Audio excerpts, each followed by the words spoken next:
श्रीमद् भागवतम 10वां स्कंद 39वां अध्याय श्लोक नंबर 13 से 18।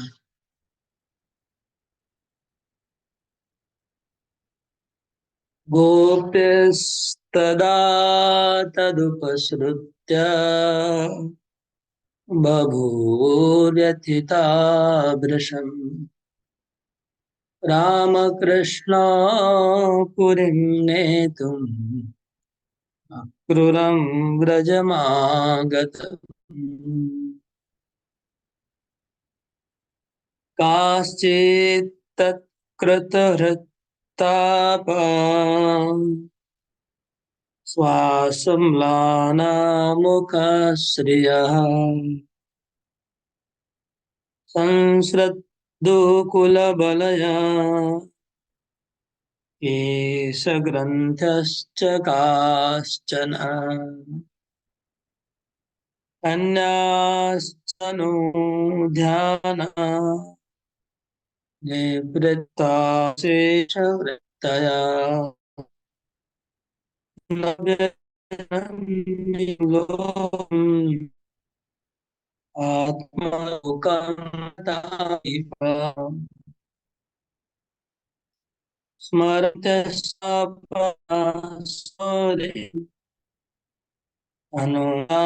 अनुस्मृता स्पृशश्चिद्पदा ग्रासमोहरा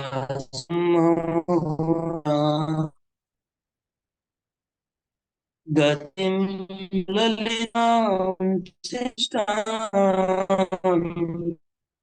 स्निग्धहासावलोकनम्।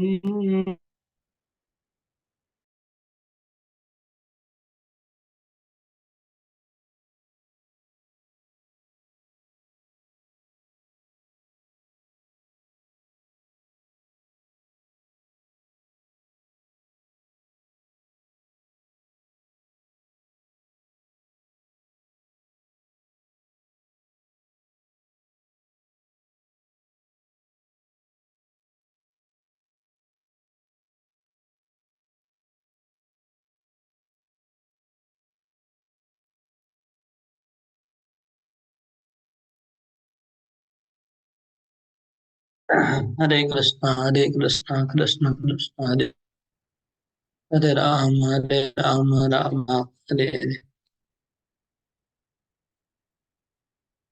गतिं सुललितां चेष्टां स्निग्धहासावलोकनम् शोकापहानि नर्माणि प्रोद्धामचरितानि च चिन्तयन्त्यो मुकुन्दस्य भीता विरहकातरा समेता संश्रोचु अश्रुमुख्योच्युताश्रया।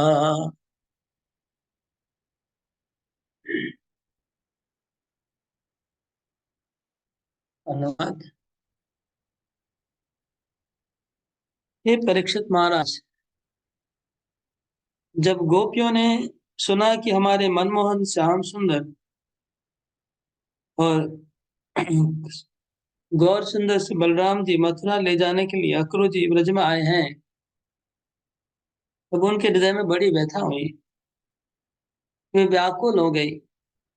भगवान श्री कृष्ण के मथुरा जाने की बात सुनते ही उनके हृदय में ऐसी जलन हुई कि गर्म सांस चलने लगी। उनका मुख कमल कुम्हला गया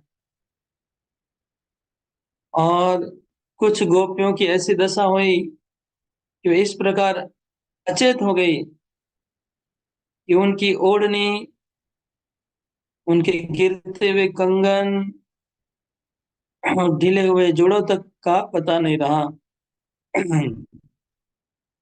भगवान के स्वरूप का ध्यान आते ही कई गोपियों की इंद्रियों की वृत्तियां सर्वथा स्तब्ध हो गई, मानो उन्हें स्वरूप प्राप्त जीवन मुक्त पुरुष की भांति अपने शरीर और संसार का कुछ ज्ञान ही नहीं रहा। और कई गोपियों के सामने भगवान श्री कृष्ण का प्रेम, उनकी मनमन मुस्कान और हृदय को स्पर्श करने वाले विचित्र पदों से युक्त मधुर वाणी नाचने लगी। तो उसमें तल्लीन हो गई और मोहित हो गई। ये राजा परीक्षित, गोपियां मन ही मन भगवान की लटकीली चाल, भाव भंगी, प्रेम भरी मुस्कान, चितवन, सारे शोकों को मिटा देने वाली ठिठोलियां और उदारता भरी लीलाओं का चिंतन करने लगी और उनके विरह के भय से कातर हो गई। उनका हृदय, उनका जीवन, सब कुछ भगवान के प्रति समर्पित था। उनकी आंखों से आंसू बह रहे थे। वे झुंड की झुंड इकट्ठी होकर इस प्रकार कहने लगी। हरे कृष्ण। तो अभी आवाज वगैरह ठीक है? देखिए,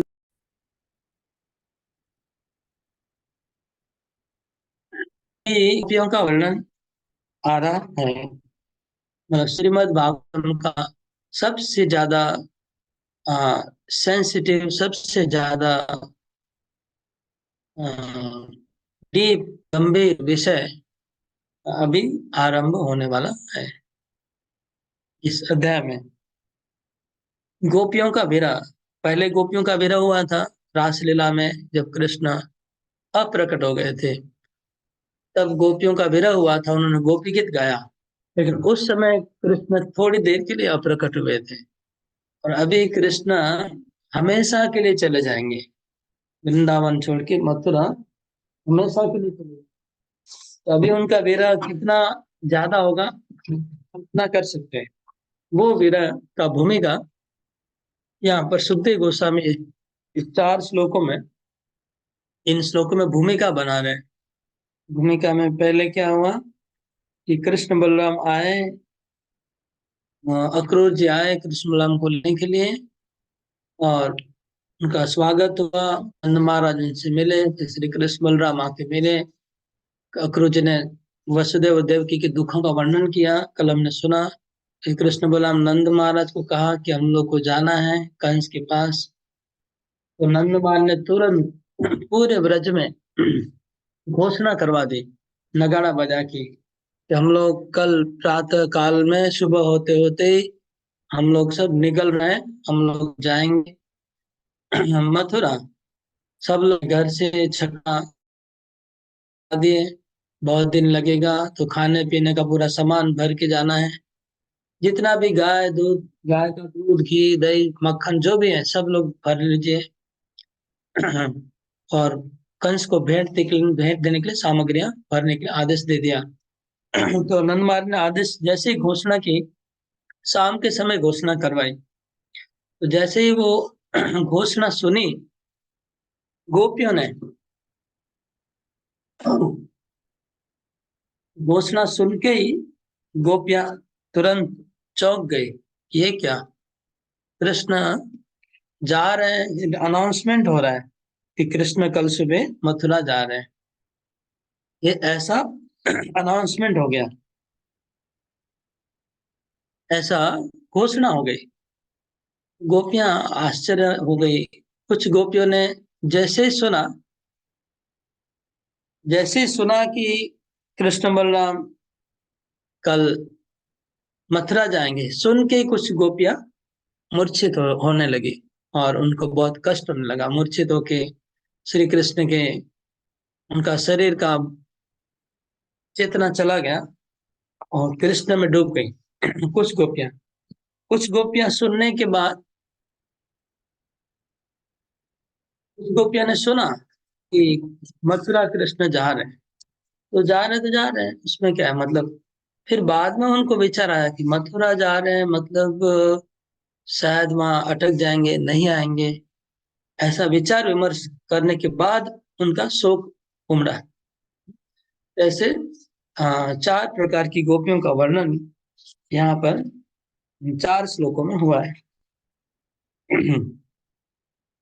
14 नंबर श्लोक में, 15 में, एक एक अलग अलग गोपियों का यहाँ पर जीव गोस्वामी और चक्रवर्ती ठाकुर चार प्रकार की गोपियों का वर्णन कर रहे हैं। तो एक प्रकार की गोपियां थी जो जिन्होंने सुना कि कृष्ण बलराम चले जाएंगे, तो सुन के तुरंत उनको विरह में डूब गई। कुछ गोपियां सुनने के बाद अ, सुनने के बाद विचार विमर्श किए कि ये जो बोल रहे इसका अर्थ क्या हुआ। इसका अर्थ का विचार करने के बाद विरह में डूब गई। कुछ गोपियां और भी बाद में उनको उनको अर्थ भी है कि मथुरा जा रहे हैं लेकिन वापस नहीं आएंगे। ऐसा तो कोई बोला नहीं गया था, ऐसा तो नहीं अनाउंस किया कि कृष्ण बलराम वापस नहीं आएंगे। इसलिए सुनने के बाद भी तुरंत विरह नहीं आया उनको, क्योंकि उनमें बोला नहीं गया कि कृष्ण वापस नहीं आएंगे। इसलिए उनको फिर बाद में ऐसा लगा कि अच्छा, अगर वापस नहीं आए तो क्या हुआ, क्या होगा अगर वापस नहीं आए तो। ये सोच के फिर उनको विरह आया। इस प्रकार अलग अलग लेवल पे अलग अलग गोपियों का विरह उत्पन्न हुआ। इस प्रकार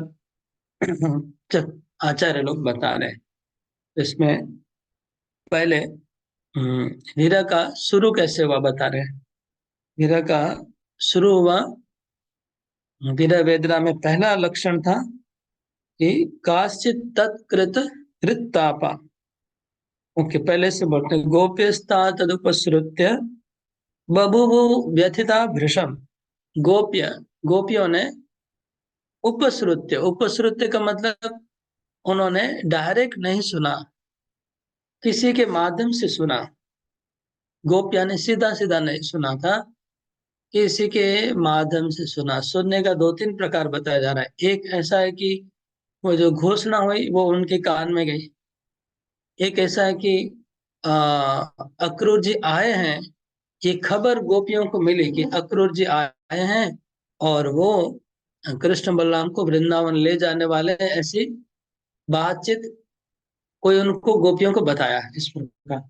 और एक उपसर्ग का अर्थ हो रहा है कि लोग आपस में बात कर रहे थे कि कृष्ण बलराम चले जाएंगे। ये बात गोपियों ने दूर से सुना, उनको नहीं कहा गया, उनको किसी ने नहीं बोला।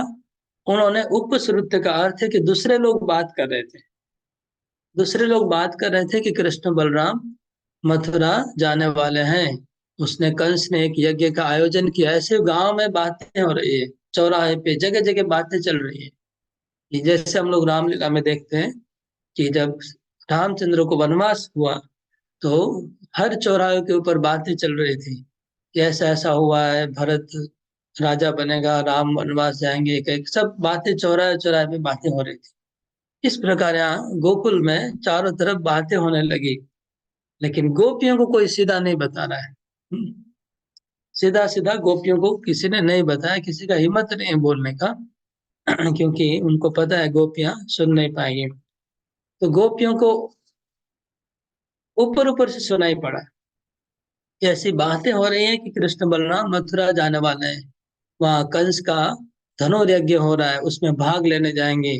फिर वहां पर हो सकता है कि कृष्ण उनके, ऐसा कहा जा रहा है कि कृष्ण बलराम नंद महाराज के पुत्र नहीं है, ऐसी बातें चल रही है। कृष्ण बलराम वसुदेव जी के पुत्र हैं, तो अपने माता पिता के पास चले जाएंगे तो फिर वापस कभी ब्रज में नहीं आएंगे। इस तरह से आपस में बातें होने लगी। हो सकता है कि कृष्ण वहां जाके शादी कर लेंगे, तो शादी कर लेंगे तो वापस गोकुल में कभी नहीं आएंगे। इस तरह से चर्चाएं होने लगी कि मथुरा एक बार जाएंगे तो वहां पर बहुत बड़ा शहर है, शहर के द्वारा वो प्रभावित हो जाएंगे तो फिर गांव में उनको आने की इच्छा नहीं होगी। इस तरह से तरह तरह की बातें हो रही है।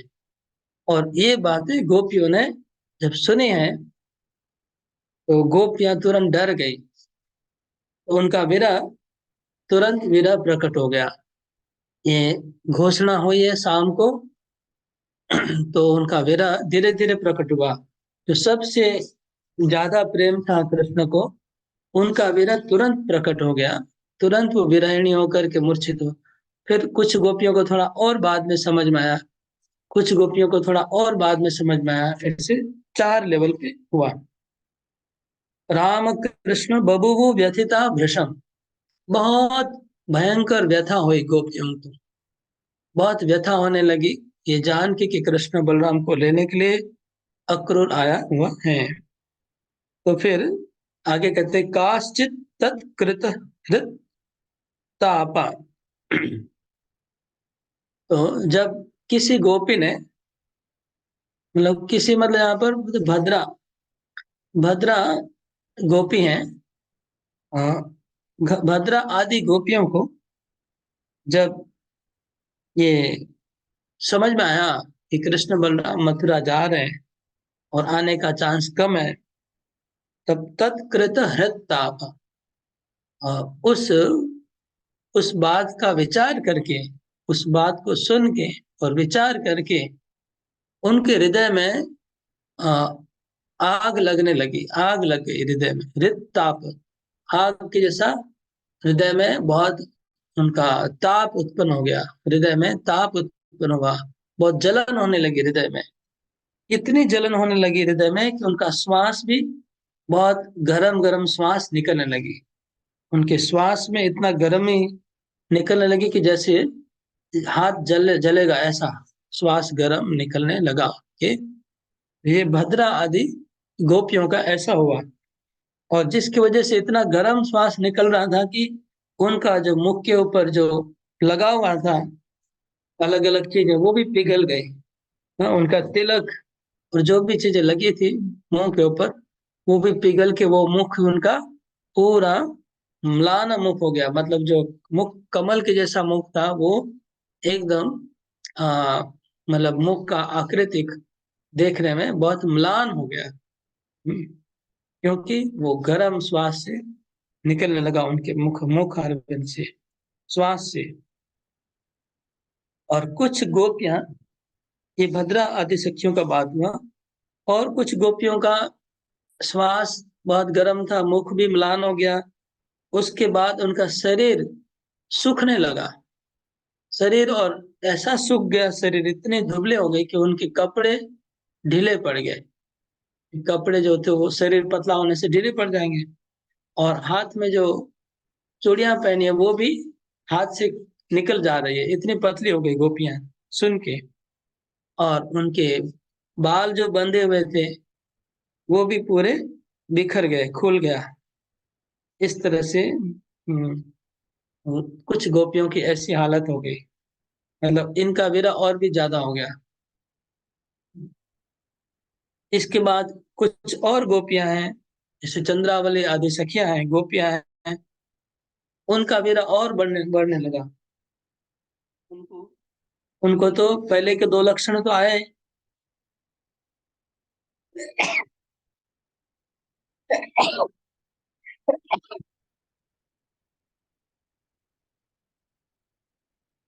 मतलब उनको स्वास्थ्य तो उनका गर्म हुआ, मुख भी उनका म्लान हुआ, कपड़े और सब शरीर कृश हो गया, पतला दुबला पतला सूख गया, कपड़े ढीले पड़ गए। उसके ऊपर और भी क्या हुआ, वो लोग के मन में और उनके चित्त में कृष्ण का ध्यान में ऐसे डूब गई, कृष्ण के ध्यान में कृष्ण उनके ध्यान में आ गए, और उनके मन में केवल कृष्ण आ गए। वो शरीर का ज्ञान ही भूल गई, शरीर को ही भूल गई वो लोग।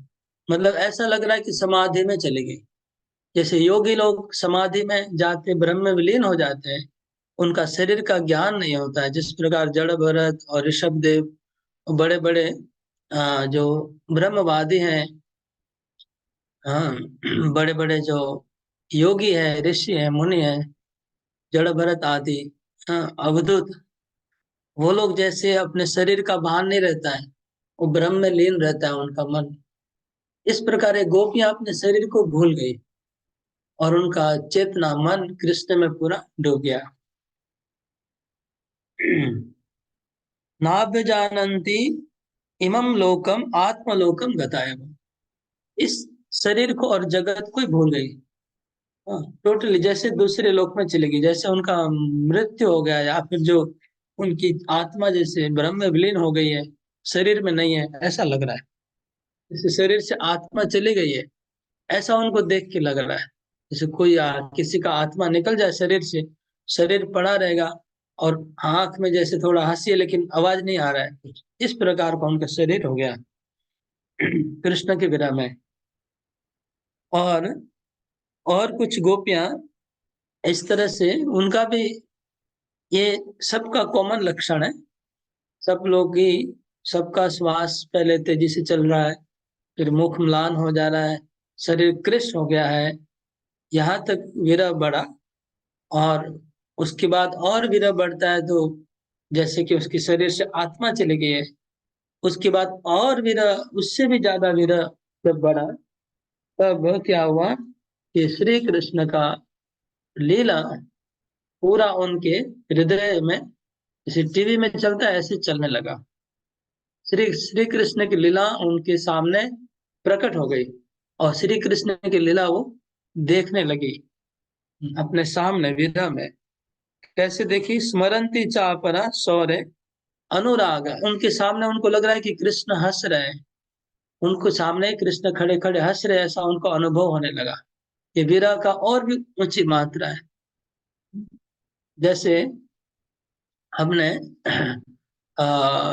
देखा, पहले भी मैंने 2-3 बार बताया कि एक सियालदह में एक परिवार रहता है। उनका एक नौजवान लड़का था, एक ही लड़का था उनका, और कुछ नहीं है। तो वो रात को बाइक लेके आ रहा था, और उनका पार्क स्ट्रीट में एक ट्रक से साथ वो बाइक धक्का खाया और स्पॉट डेड हो गया।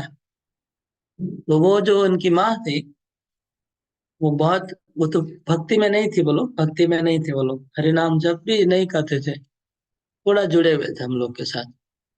तो विरह में वो उनकी माँ बहुत व्याकुल हो गई, और उनका दिमाग भी जैसे खराब हो गया था। तो उनको ऐसा लग रहा था कि उनका बेटा यहाँ बैठा हुआ है, यहाँ हंस रहा है, यहाँ पर खाना खा रहा है, ऐसा उनको अनुभव हो रहा था। ये भौतिक दृष्टांत में दे रहा हूँ। भौतिक दृष्टांत दे रहा हूँ। हाँ, फिर बाद में उनका भी मृत्यु हो गया कुछ दिन के बाद, क्योंकि वो कुछ मतलब उनका सेंस ही नहीं रह गया था। तो यहाँ इस तरह का मतलब थोड़ा सा समझने के लिए बोल रहा हूँ।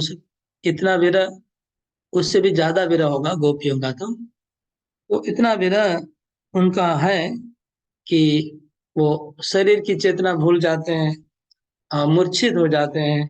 फिर लास्ट में ऐसा होता है कि जैसे उनको लग रहा है कि कृष्ण सामने उनके खड़े हंस रहे हैं। अनुराग स्मिते रहता, कृष्ण का अनुराग और हंसी, स्माइल उनके सामने दिखने लगा। और फिर क्या हुआ? हृदय स्पृश चित्र बना। और कृष्ण के जो नरम वाक्य है, वो जो कृष्ण कभी कभी हृदय स्पर्शी वाक्य बोलते थे, एकांत में, कृष्ण एकांत में आके मिलते थे और हृदय को बहाने बहाने मीठी मीठी उनको बातें करते थे गोपियों को, वो बातें उनको सामने प्रकट होने लगी। कृष्ण की वो बातें पूरी उनकी चेतना में छा गई, कृष्ण उनको बोल रहे हैं। फिर चित्रपदा, चित्रपदा का अर्थ है कि कृष्ण कुछ बहुत ही अलंकृत वाणी, व्याकरण से अलंकृत वाणी बोलते थे, जो सुनने में बहुत आकर्षक थी। वो वाणियां सामने आने लगी गोपियों के। गिर, गिर मतलब वाणी। और वो सब मुमुहु स्त्रिय, तो वो जब कृष्ण के सामने उनके प्रकट होने लगी तो उससे बहुत मोहित हो गई, और ज्यादा गोपियां मोहित होने लगी, और अपने आप को संभाल नहीं पा रही थी, इसलिए स्त्रिय लिखा है।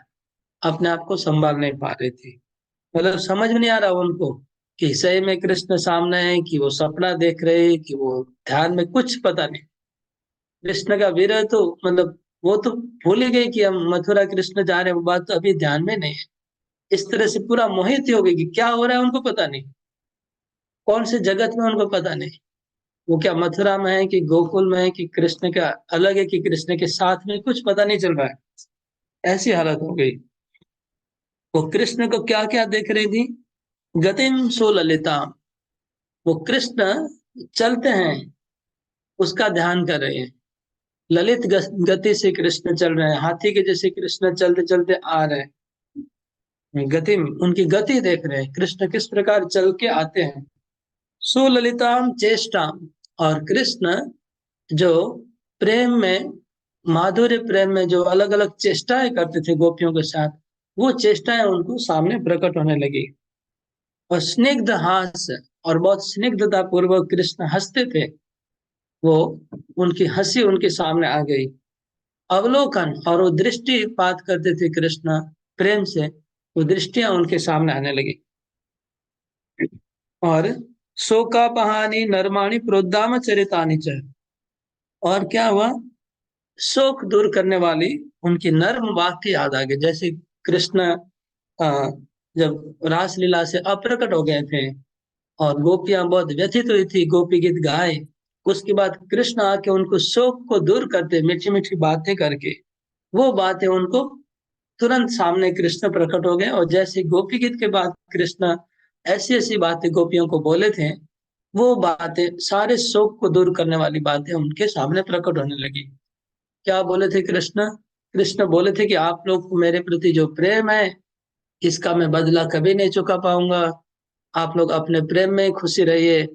हाँ, मेरा मैं अगर ब्रह्मा के जीवन तक अगर मैं तपस्या करूंगा तो भी आप लोग का मैं ऋण कभी नहीं चुका पाऊंगा। ऐसी बातें उनके सामने प्रकट होने लगी कृष्ण की।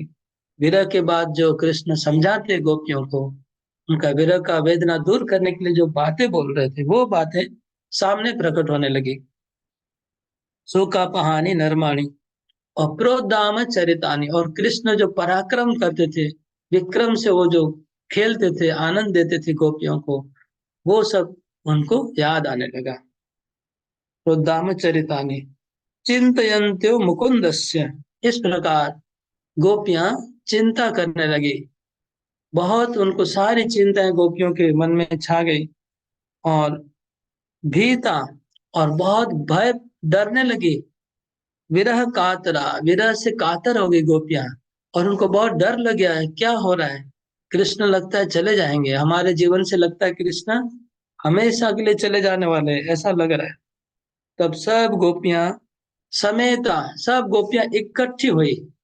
संघस मतलब झुंड की झुंड गोपियां बाहर निकली घरों से। झुंड की झुंड मतलब ललिता सखी का झुंड है, भद्रा सखी का झुंड है, चंद्रावली सखी का झुंड है, राधिका का झुंड, सब गोपियों के झुंड गोपियां इकट्ठी हुई लाखों करोड़ों की संख्या में। सब गोपियां इकट्ठी हुई एक जगह, और एक जगह आके फिर से विरह के गीत गाती है। जिस प्रकार गोपी गीत को गाया गया था, सब गोपियां मिलके गाए थे, इसी प्रकार यहाँ पर गोपियां इकट्ठी होकर के फिर से गाती है। कब गाती है इसका वर्णन करके, हम्म, आ, ये रात भर गोपियों ने गाया। पहले उनका विरह सताया सबको।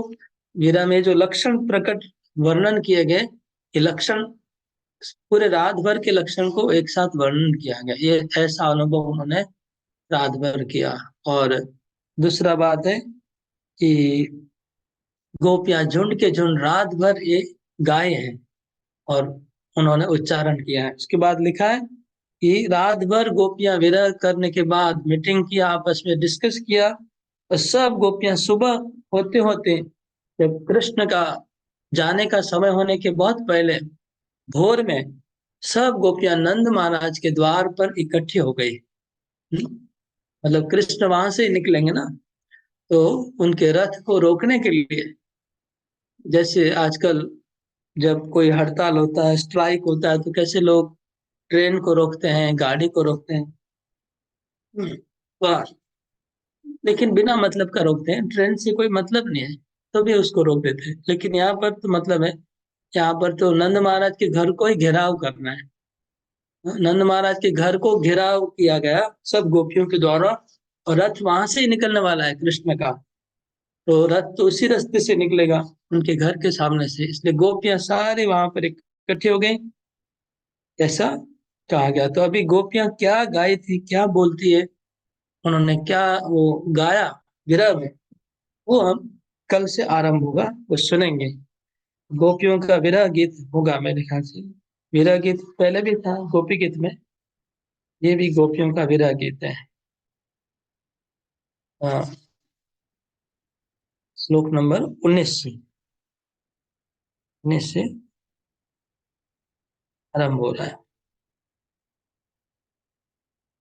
19 से 21। इसके बाद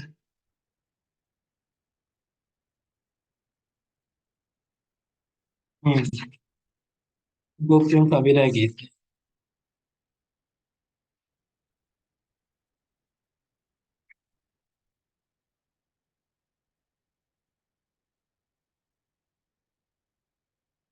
19 से लेके 30 तक, मतलब 11 श्लोक हैं। 19, 20, 11 श्लोक में गोपियों का विरह का वर्णन है। हम लोग एक कल से इसको श्रवण करेंगे। हरे कृष्णा कृष्ण कृष्ण हरे हरे, हरे राम राम राम हरे हरे।